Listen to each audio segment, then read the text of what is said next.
de Israel e lhes disse: escolhei e tomai cordeiros segundo as vossas famílias e imolai a Páscoa. Diga comigo assim: imolai a Páscoa. Versículo 22 diz, do capítulo 12: tomai um molho de isopo, molhai-o no sangue que estiver na bacia e marcai a verga da porta e suas ombreiras com o sangue que estiver na bacia. Nenhum de vós saia da porta da sua casa até pela manhã, porque o Senhor passará para ferir os egípcios.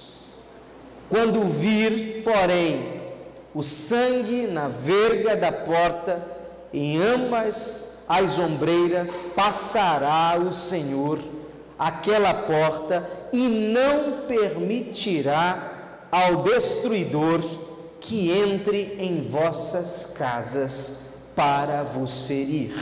Diga comigo: não permitirá que o destruidor entre na sua casa. Fala isso para o teu irmão aí, ele não vai permitir que o destruidor entre na sua casa. Fala isso para ele. Amém. Podem sentar, muito obrigado, amados irmãos.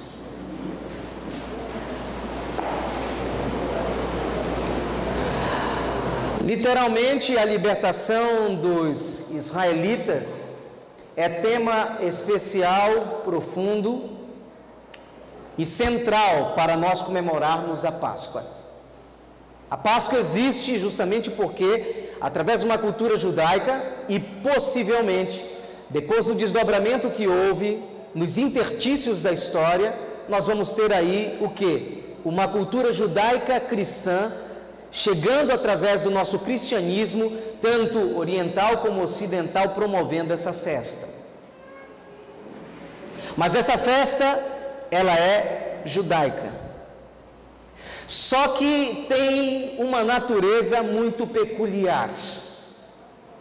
Porque se você for prestar atenção no que significa a palavra Páscoa, você vai perceber algo muito interessante, que é muito mais do que passar por cima. O radical peça ou pesh significa mais do que passar por cima. Significa ficar. A palavra Páscoa significa ficar, mas no sentido de: Senhor, me proteja. Senhor, serve-me de escudo. Senhor, sirva-me de broquel.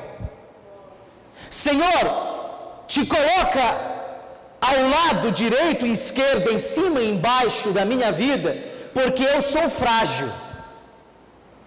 O radical significa essa profundeza da Páscoa. Então, Páscoa é muito mais do que passou um destruidor ou passou um devorador por cima da minha casa. Tem um sentido de kippah.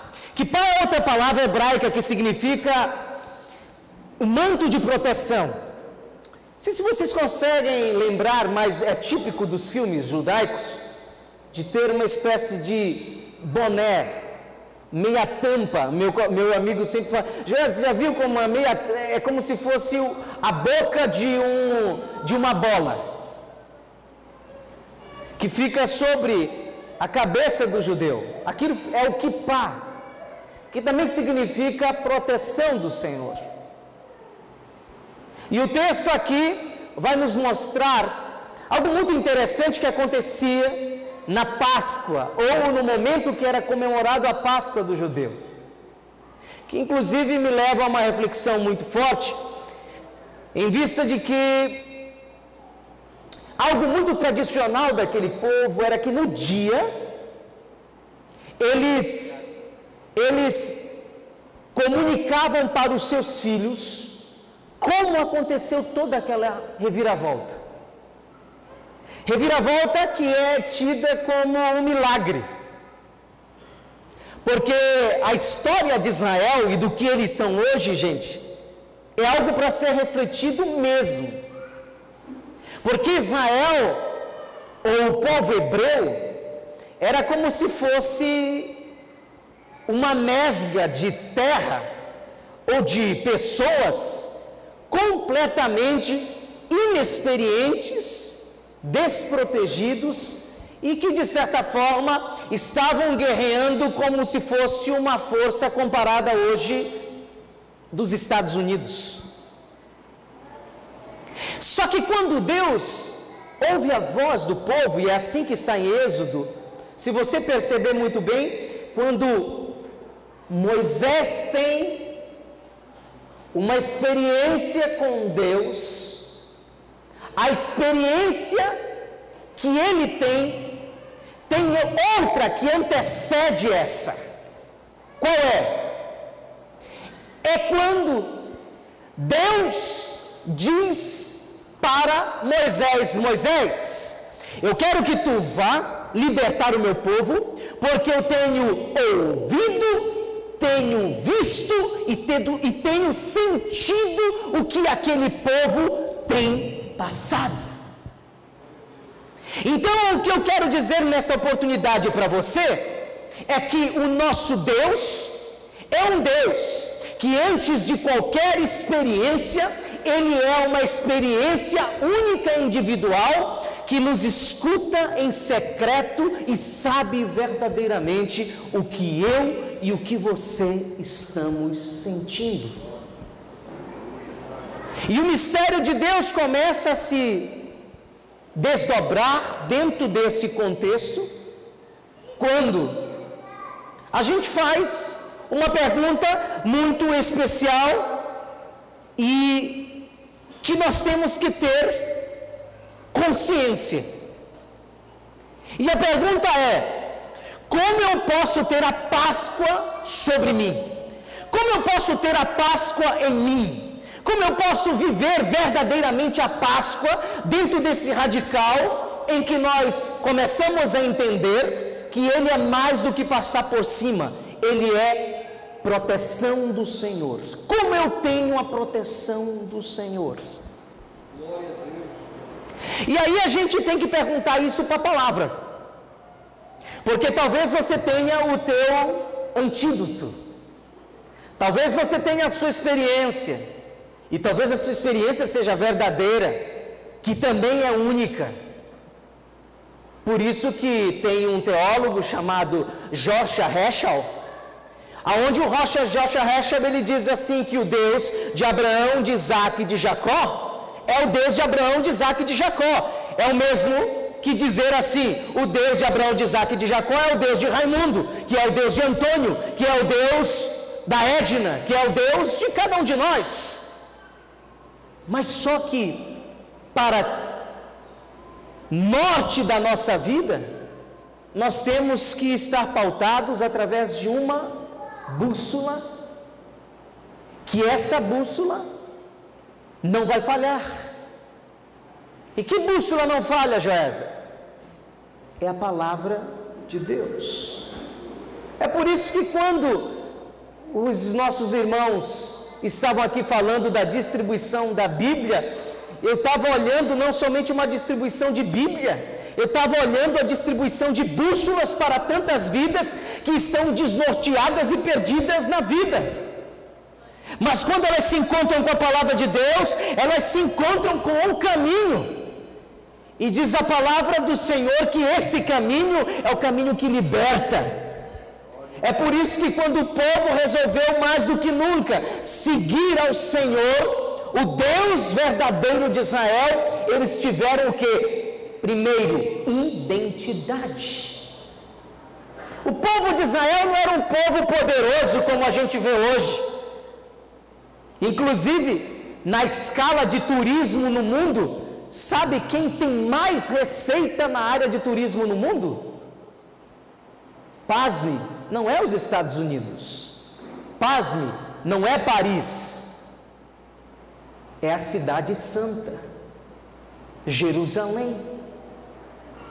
Sabe qual é uma das milícias mais fortes no mundo?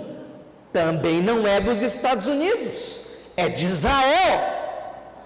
Tecnologia, pasme, às vezes a gente pensa que é do japonês, mas não é, é dos israelitas ou do judeu. Joézer, e como é que eles tiveram essa ascensão toda? Você quer descobrir isso? Vem para a palavra de Deus que eu te mostrarei. A palavra do Senhor que nós acabamos de ler diz assim, que eles tomaram um molho de isopo, uma espécie de esponja, molharam no sangue dentro de uma bacia e marcaram os umbrais, ou seja, as colunas das suas casas. Tem algo muito importante aí, que eu vou falar esse ponto da mensagem, fico por aqui, e numa outra oportunidade talvez eu fale algo mais. Quando eles tiveram a proteção do seu Deus, nós aprendemos que eles lançaram mão do verdadeiro cordeiro nas suas vidas. Tem muita gente lançando mão daquilo que não dá proteção. Tem muita gente que lança mão do seu intelectualismo, da sua arrogância, daquilo que pensa que pode os salvar. Tem gente que lança mão e pensa que se protegendo financeiramente é a melhor proteção. Tem gente que lança mão de coisas que passam. Mas quando você lança a mão no sangue do Cordeiro, eu dou garantias absolutas para você e pétreas, que quando você faz isso, você está seguro não somente neste século presente, mas nos séculos vindouros que te alcançarão. Porque uma coisa é certa, meu amado irmão, meu amado amigo que nos visita nesta noite, todos nós um dia nos encontraremos frente a frente com a morte. Só que o contexto da Páscoa mostra que nós não temos encontro somente com a morte. Aqueles que estão alicerçados em Jesus Cristo, o verdadeiro Cordeiro, eles enfrentarão frente a frente a morte, mas não com as pernas bambas, mas as pernas em riste fixas, porque sabem que o nome desta pessoa ou dele está escrito no livro da vida. Esse é o maior achado, essa é a maior possibilidade, essa é a maior riqueza que todos nós temos. E como nós sabemos, a palavra do Senhor Deus nos mostra claramente que este verdadeiro Cordeiro, ele passou por um momento crítico. Não sei se você sabe, mas o contexto histórico do Cordeiro não era qualquer Cordeiro. O Cordeiro tinha que ser escolhido. E esse Cordeiro passava 14 dias preso, para saber se esse cordeiro que iria ser imolado não ia aparecer em algum momento algum resquício de enfermidade, porque se aparecesse em um desses dias que ele ficava preso, ele não poderia ser imolado. Da mesma maneira aconteceu com Jesus. Jesus passou e teve um tempo de prova para saber se verdadeiramente ele seria o cordeiro perfeito para ser morto na cruz do Calvário. Imagine só, vamos pegar só os últimos dias, na quinta e na sexta-feira, foram os dias que Jesus foi mais provado. Quinta-feira, ele se deparou frente a frente com o traidor. Quinta-feira, ele estava reunido na mesa para ceiar o último grande momento da sua vida. Momentos depois ele estava onde? Num jardim chamado de Getsêmani, e ali no jardim de Getsêmani chegou à sua consciência um aviso dizendo: está chegando a hora em que você será morto. Será que você já parou para pensar? Será que você já parou para refletir? Tendo um momento de empatia na pele de Jesus? Olha, eu não costumo ver muita gente por aí sabendo que vai morrer e fica alegre. Mas daqui a alguns minutinhos você vai morrer. Aí a pessoa está com um sorriso 9,15. Na maioria das pessoas que sabem que vão morrer se abatem. Na maioria das pessoas que sabem que vai morrer, sofrem uma depressão, de inanição profunda. Prova disso que Jesus, por um momento, passou por isso, mas ao mesmo tempo que pediu, Senhor, resgate, Senhor, eu não quero passar por isso, ao mesmo tempo ele disse assim, Senhor, se possível for, passa de mim este cálice. Como era a oração de Jesus? A oração de Jesus era uma tão somente, Senhor, eu não passei, eu não saí do céu, eu não vim na terra para passar por tantas aflições, e agora no momento derradeiro, onde está bem ali a minha vitória, eu vou desanimar. Aprendamos então com Jesus. Talvez nessa noite seja bem à sua frente a sua vitória, talvez bem à sua frente, alguns metros está a sua conquista, e o diabo está querendo dizer, desista, você não vale nada, você não vai conseguir, mas agora eu quero que você se sinta verdadeiramente tomado pelo Espírito Santo de Deus e diga, eu não sou qualquer pessoa, eu sou filho de Jesus, eu vim para reinar junto com Ele, e se levante e acredite que a vitória é tua no nome do Senhor Jesus. Acredite, viva isso, viva intensamente isso. Lance mão do verdadeiro Cordeiro que está à sua disposição. A palavra do Senhor nos diz muito claramente, Epístola de Pedro, no capítulo 1, versículo 18 em diante, diz, não foi mediante coisas corruptíveis. Olha outra coisa, como prata, como ouro, chamou de ouro e prata o que? Corruptível. Isso aqui é corruptível. O que você está vestindo é corruptível. O que está lá fora é corruptível. O que está na tua conta bancária é corruptível.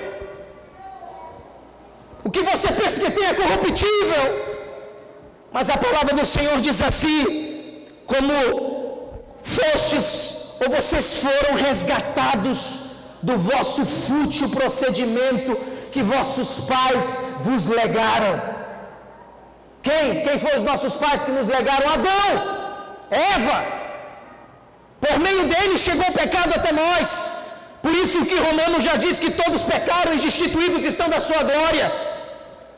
Mas o Pedro, muito incisivo, muito potente, muito ousado, diz da seguinte maneira, vocês foram resgatados pelo precioso sangue, como de um cordeiro sem defeito, sem mácula, o sangue de Cristo, o conhecido sem defeito algum, desde a fundação do mundo, porém foi manifestado ao fim dos tempos, pelo amor de cada um de vós.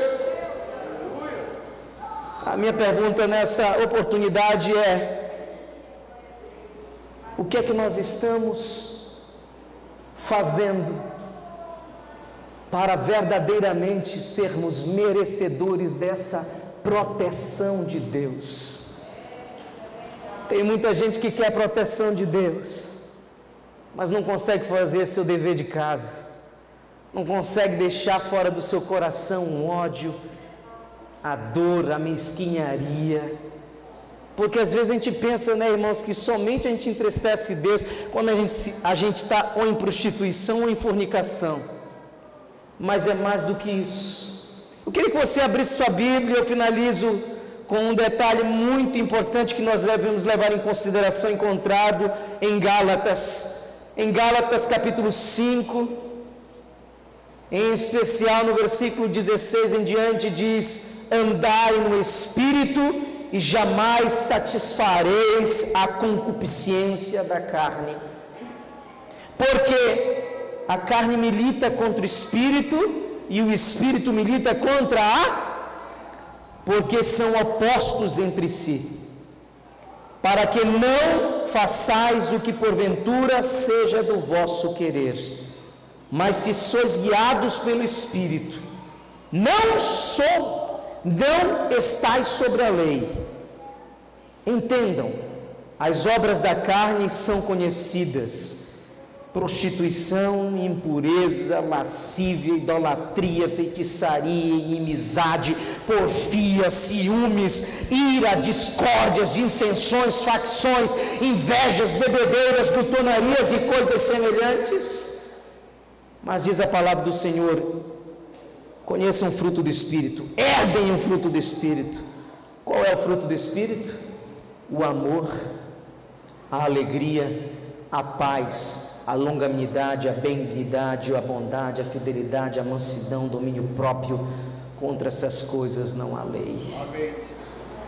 Em outras palavras, quer ter a Páscoa real na tua vida, entenda que a Páscoa é mais do que simplesmente entender que Jesus morreu e ressuscitou.